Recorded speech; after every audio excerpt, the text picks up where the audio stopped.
జన సముద్రంగా సత్యదేవ గిరి ప్రదక్షిణ, స్వామి దర్శనంతో భక్తుల పులకింత.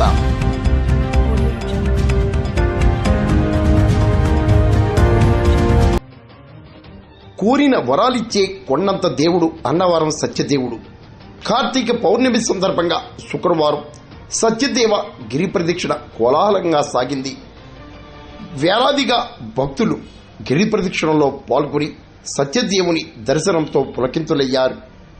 ఆలయ ఈవో రామచంద్రమోహన్, వంశ పారంపర్య ధర్మకర్త రామ్ కుమార్ గిరి ప్రదక్షిణను ప్రారంభించారు.